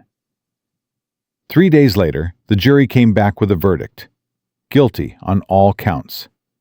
Kidnapping, conspiracy, attempted murder, obstruction of justice. Victor Harrington was sentenced to 47 years in federal prison without the possibility of parole. When the verdict was read, Elena grabbed Marcus's hand and squeezed so hard it hurt. "It's over," she whispered. "It's finally over." "No," Marcus said quietly. "It's just beginning." She looked at him, confused. "The bad part is over," he explained. "Now comes the good part. The part where we build something better." Elena smiled through her tears. "I love you, Marcus Webb." It was the first time she'd said it. The words hung in the air between them, fragile and precious. Marcus cupped her face in his hands. "I love you too, Elena Sterling. I've loved you since the moment you opened your eyes in that clinic and looked at me like I was the only person in the world." "You were. You still are." He kissed her, right there in the courtroom, in front of the judge and the jury and the reporters and the whole world. Nobody objected. The wedding was small, just family and close friends gathered in the garden behind the clinic. Hope was the flower girl, scattering rose petals with more enthusiasm than accuracy. Tommy stood as Marcus's best man, tears streaming down his weathered face. Mrs. Patterson sat in the front row, dabbing her eyes with a handkerchief. Even Cyrus Sterling was there, looking out of place in his designer suit, but determined to see his daughter married to the man who had saved her life. "Do you, Marcus James Webb, take Elena Marie Sterling to be your lawfully wedded wife?" Marcus looked at Elena, at the woman he'd pulled from a ditch on a rainy Texas night, the woman who had brought chaos and danger into his life, the woman who had made him believe in himself again. "I do." "And do you, Elena Marie Sterling, take Marcus James Webb to be your lawfully wedded husband?" Elena's eyes were shining with tears. "I do. I absolutely do." "Then by the power vested in me by the state of Texas, I pronounce you husband and wife. You may kiss the bride." Marcus pulled Elena into his arms and kissed her like it was the first time and the last time all at once. Hope cheered. The crowd applauded. Somewhere in the distance, church bells were ringing. And Marcus Webb, the broke mechanic who had once had nothing but $52 and a dream, held his new wife and felt like the richest man in the world. 5 years passed. The Webb Family Trauma Center grew into a network of clinics across Texas. 10 locations, serving over 50,000 patients a year, funded by the Sterling Foundation and staffed by the best medical professionals in the country. Marcus oversaw it all. His license had been fully restored, his reputation vindicated, his name synonymous with compassion and integrity. Medical schools invited him to speak. Newspapers wrote profiles. Politicians sought his endorsement. He turned most of it down. "I'm not a celebrity," he told Elena, whenever she pushed him to accept some invitation or another. "I'm just a doctor, trying to help people. You're more than that. You're an inspiration. I'm a mechanic who got lucky. You're impossible. You married me anyway. She couldn't argue with that. Hope grew up surrounded by love. She excelled in school, made friends easily, and developed a passion for medicine that surprised no one. At 12 years old, she announced that she was going to be a trauma surgeon, just like the doctors who worked at her father's clinic. That's a lot of school, Marcus warned her. I don't care. I want to help people like you do. Baby girl, you can be anything you want. A lawyer, a teacher, an astronaut. You don't have to follow in my footsteps. Hope crossed her arms with the stubbornness she'd inherited from both her parents. I'm not following in your footsteps, Daddy. I'm making my own. They just happen to go the same direction. Marcus laughed and pulled her into a hug. When did you get so smart? I've always been smart. You just weren't paying attention. That's definitely your mother's attitude. Which mother, Elena or my real mom? The question caught Marcus off guard. They rarely talked about Hope's biological mother, the woman who had walked out when Hope was 4 and never looked back. Elena's your real mom, Marcus said carefully. She's the one who's been here, who's loved you and raised you and stayed up with you when you were sick. Blood doesn't make family, baby girl. Love does. Hope nodded slowly. That's what I figured. I just wanted to make sure you knew it too. She skipped off to do her homework, leaving Marcus standing in the kitchen with a lump in his throat. That night, he told Elena about the conversation. She called me her real mom? Elena's eyes welled up. She really said that? She really said that. Elena pressed her hand to her heart. That little girl is going to make me cry myself to death one of these days. She loves you, almost as much as I do. Almost? Nobody loves you as much as I do. That's physically impossible. Elena laughed and kissed him. Smooth talker. I learned from the best. Who? My father. He could charm the birds out of the trees. Tell me about him. So Marcus did. He told her about his father's 2 jobs and his endless patience, about the way he'd driven 8 hours every weekend to sit with a dying brother, about the lessons he'd taught Marcus, about character and integrity and doing the right thing. He sounds amazing, Elena said when he finished. He was, and I spent most of my adult life feeling like I'd failed him, like I'd become everything he taught me not to be. And now? Marcus thought about it. Now I think maybe he'd be proud, not because of the clinics or the money or any of that, but because when it mattered most, when nobody was watching, I made the choice he would have made. The choice to stop. The choice to stop. Elena rested her head on his shoulder. You know what I think about sometimes? That night on Route 14.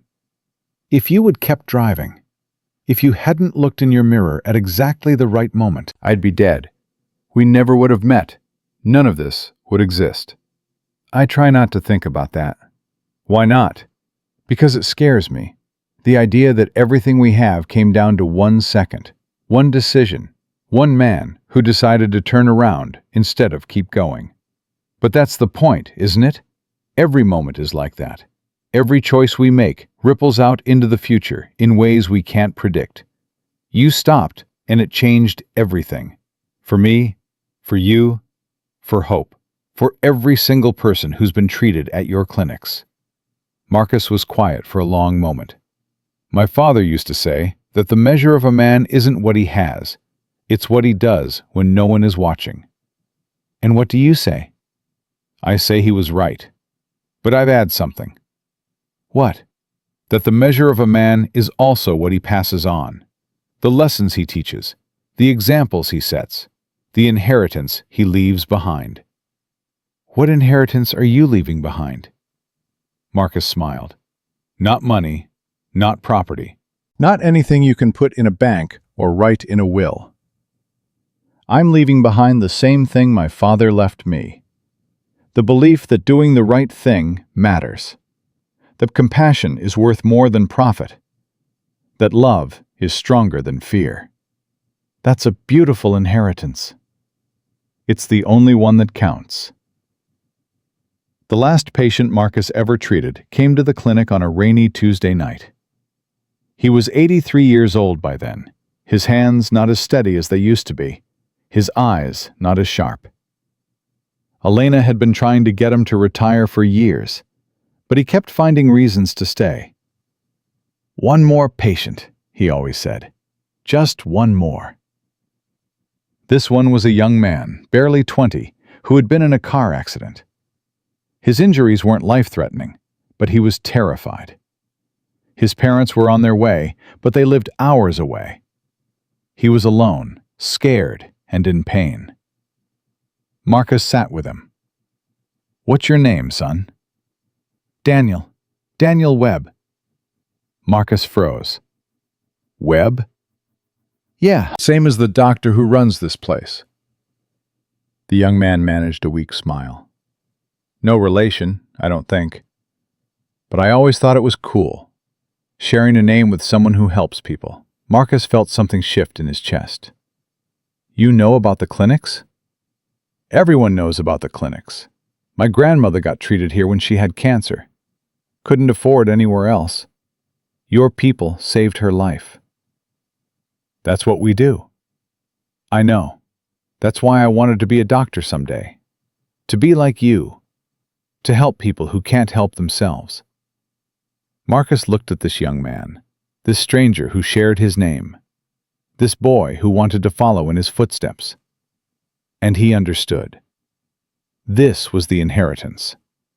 Not the buildings or the money or the reputation, but this. The lives touched. The dreams inspired.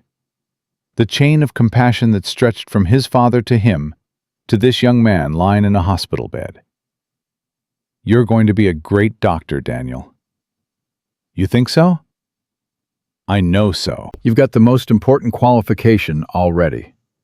"What's that?" "You care. Everything else can be taught.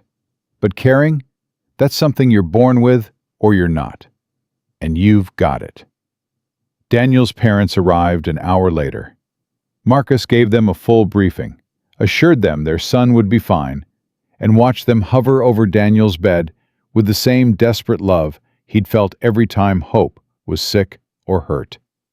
He walked out of the clinic and stood in the parking lot, letting the rain fall on his face. 83 years. He'd lived 83 years. He'd been a paramedic, a mechanic, a husband, a father, a doctor. He'd been broke and wealthy, famous and forgotten, hated and loved. And through all of it, one thing had remained constant. The choice. The choice to stop on a rainy night when everyone else would have kept driving. The choice to help a stranger when he had nothing to give. The choice to be the kind of man his father had taught him to be. That choice had changed everything.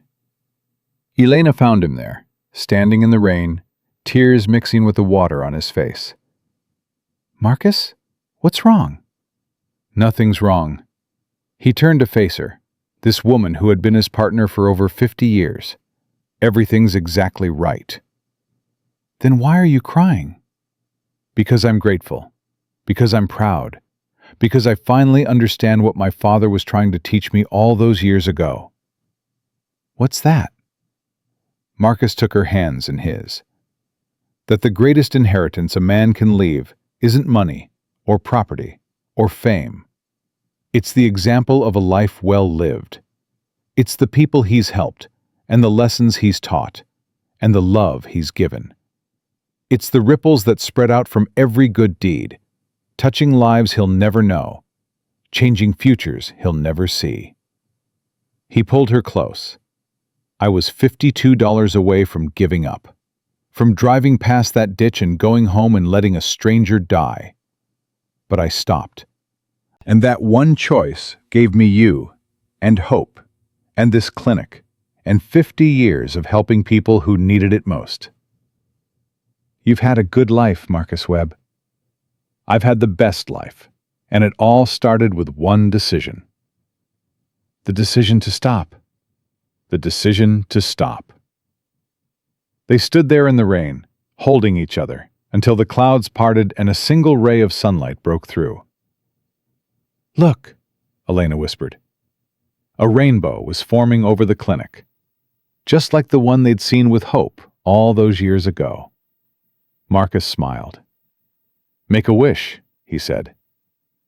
I don't need to. Everything I ever wanted is right here. He kissed her forehead. "That's exactly what I said." I know. I learn from the best. They walked back into the clinic together, hand in hand, ready to face whatever came next. Because Marcus Webb had learned the most important lesson of all. A man's character is what he does when nobody's watching. But his legacy is what remains when he's gone. And Marcus Webb's legacy would live forever. Not in the buildings that bore his name. Not in the awards that lined his walls. Not in the articles that had been written about him. But in every life he'd touched. Every patient he'd healed. Every person who had learned, through his example, that compassion matters more than profit. That courage means standing up when it's hard. And that love, true love, is worth any sacrifice. That was the inheritance Marcus Webb left behind. That was the measure of the man. And it was more than enough.